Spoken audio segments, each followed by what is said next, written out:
परंतु 289च्या दोर मी रुलिंग दिले, शासनाने निवेदन करावे. यस,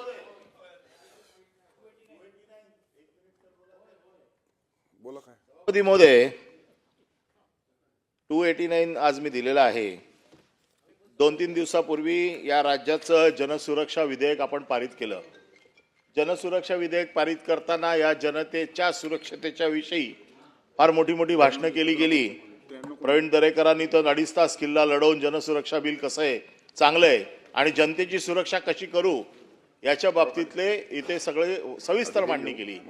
आमचं म्हणणं आहे जनतेची सुरक्षा तर ठेवा बाजूला, पहिलं मंत्र्यांची सुरक्षा करा. कारण एक व्हिडिओ ही चड्डी बनियन गँग किंवा चड्डी टॉवेल गँग चे व्हिडिओ महाराष्ट्रात फिरतायत आणि या गँगचे व्हिडिओ एखाद्या मंत्र्याच्या बेडरूम मध्ये असलेले व्हिडिओ बाहेर येत आहेत. आपण विचार करा की महाराष्ट्राच्या या मंत्रिमंडळाचा किती नाचक्की होते की बेडरूम मधले व्हिडिओ बाहेर येत आहेत. मंत्री सुरक्षित नाहीयेत. जनतेची सुरक्षा ठेवा बाजूला, मंत्र्यांच्या सुरक्षतेचा प्रश्न निर्माण झालेला आहे आज. आणि जाहीर कार्यक्रमात पुन्हा सांगतायत की पैसे कमी पडले तर आम्ही देऊ, पैशाची बॅग दिसते आणि त्याच्या बाबतीमध्ये महाराष्ट्राच्या मनामध्ये एक संभ्रम निर्माण झालाय की या कसा होतो एवढं नाही. मी सांगतो 289 कसा होतो. महाराष्ट्रातला मंत्री सुरक्षित नाहीये, अधिवेशन चालू आहे. जर महाराष्ट्रातला मंत्री सुरक्षा नाहीये आणि इथे जनसुरक्षा विधेयक आणलं जात आहे तर महाराष्ट्राच्या मंत्र्याच्या सुरक्षतेसाठी आणि त्याच्या बाबतीमध्ये पैशाची बॅग दिसते ज्याच्यावरती इन्कम टॅक्सची नोटीस आहे तरी देखील धीट मंत्री पैशाच्या बॅगा घरात ठेवत आहे. आणि अगदीच काय नाही तो अहो सरकारतर्फे 2-2 कपडे तर द्या, सगळे उघडे फिरतायत. काय चाललंय? उघडे नागडे फिरतायत मंत्री. नाही पण बेडरूम मधला व्हिडिओ आला कसा बाहेर? बेडरूम मधला व्हिडिओ आला कसा बाहेर? आमचं म्हणणं तेच आहे की बेडरूम मधले व्हिडिओ बाहेर येत आहेत याचा अर्थ मंत्री सुरक्षित नाहीये. मी बेडरूम मध्ये सूट घालून झोपा असं सांगितलेलंच नाहीये. माझं म्हणणं असं आहे बेडरूम पर्यंत तुमची यंत्रणा पोखरली गेली आहे. डिजिटलायझेशन फ्रॉड हा जो आहे हा मंत्र्याच्या घरापर्यंत गेलेला आहे आणि त्याच्यामुळे मंत्री जर सुरक्षित नसतील तर सर्वसामान्य माणूस काय सुरक्षित राहील. म्हणून याची उच्चस्तरीय चौकशी लावून तो आलेला व्हिडिओ खरा आहे का खोटा आहे त्याच्यासाठी फॉरेन्सिक कडे पाठवा, त्याच्यावरती SIT नेमा. पहिले मंत्र्यांना सुरक्षा द्या आणि नंतर जनतेला सुरक्षा द्या असं माझं 218च्या माध्यमातून आपल्याकडे म्हणणं आहे. याच्यावरती माझी इच्छा आहे की आपण सविस्तर चर्चा घ्यावी. 2.5 तासाची चर्चा ठेवा मंत्र्यांच्या सुरक्षेसाठी.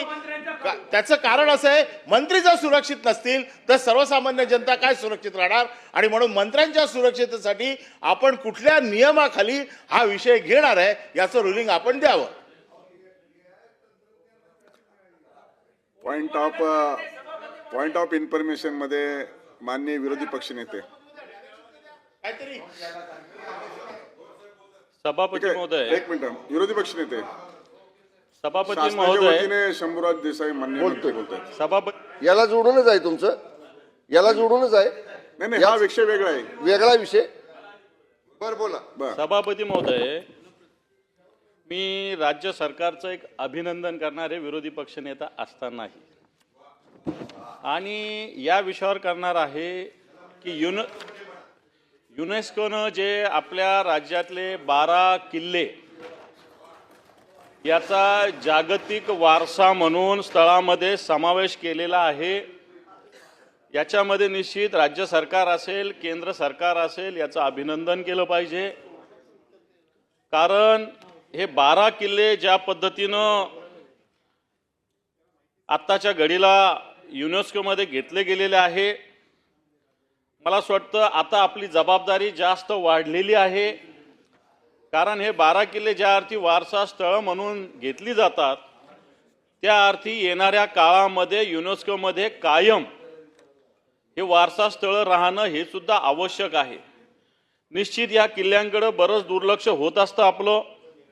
कोणताही किल्ला असो, विशाळगडचं मागे प्रकरण घडलेलं आहे, अजूनही त्याच्यात काही निकाल झालेला नाही. मग रायगड असेल, वेगवेगळ्या ठिकाणी जी जी कामं चालू आहेत ती जरी बघितली तरी मला असं वाटतं राज्य सरकारचं कमालीचं दुर्लक्ष या विषयाकडे निश्चित आहे. नुसतं निधी देऊन हे काम होणार नाही. त्याच्यासाठी व्यवस्थित स्टाफ असला पाहिजे, व्यवस्थित मेंटेनन्स असलं पाहिजे. कित्येक किल्ल्याला स्टाफ उपलब्ध नाही आहे सभापती महोदय. आणि म्हणून हा 12 किल्ल्यांचा मला असं वाटतं त्याच्यावर आपण नंतर चर्चा करू, परंतु आत्ता 12 किल्ल्यांचा जो वारसा स्थळामध्ये सहभाग केलेला युनोनी, मला असं वाटतं छत्रपती शिवरायांचा हा इतिहास, हा महाराष्ट्राच्या स्वाभिमानाचा, महाराष्ट्राच्या युद्धनीतीचा आणि महाराष्ट्राच्या पराक्रमाची गाथा या निमित्तानं निश्चित देशभर नव्हे तर जगभर गेलेली आहे. ती आणखी